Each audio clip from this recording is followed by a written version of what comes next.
जी बिल्कुल नादरीन, नवाबशाह में कितने ही फिल्टर प्लांट होने के बावजूद नवाबशाह का शहरी मीठा पानी से महरूम है। इस वक्त हम मौजूद है नवाबशाह के गिजरावा नहर पर। यहाँ पे मीठा पानी होने के वजह से नवाबशाह के शहरी यहाँ से पानी भर रहे हैं। आइए इनसे बातचीत करते हैं तो इनका क्या कहना है। नहीं, इलाके में कहीं पे भी नहीं है मीठा पानी।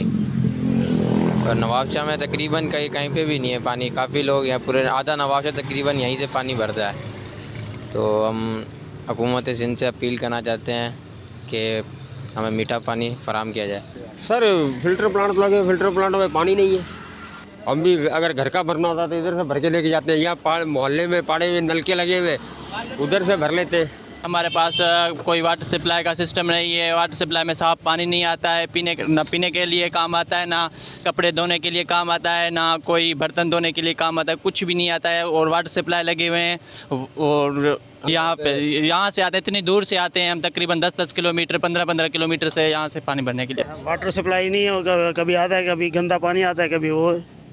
जी बिल्कुल नादरीन, आपने नवाबशाह के शहरियों की बातचीत सुनी तो इनका कहना है कि हम बहुत दूर से यहाँ पे पानी भरने आते हैं। नवाबशाह में बहुत सारे फ़िल्टर प्लांट लगे हुए हैं मगर वो चल नहीं रहे। इन्होंने डिप्टी कमिश्नर शहीद बेनज़ीराबाद और कमिश्नर से मुतालबा किया है कि इन फ़िल्टर प्लांटों को चलाया जाए ताहम हम अपने कॉलोनियों में ही जो पानी भरें, यहाँ पे हमें आना नहीं पड़े और वाटर सप्लाई को भी सही किया जाए। कैमरा टीम के साथ समीर शाहानी, वश न्यूज़, नवाबशाह।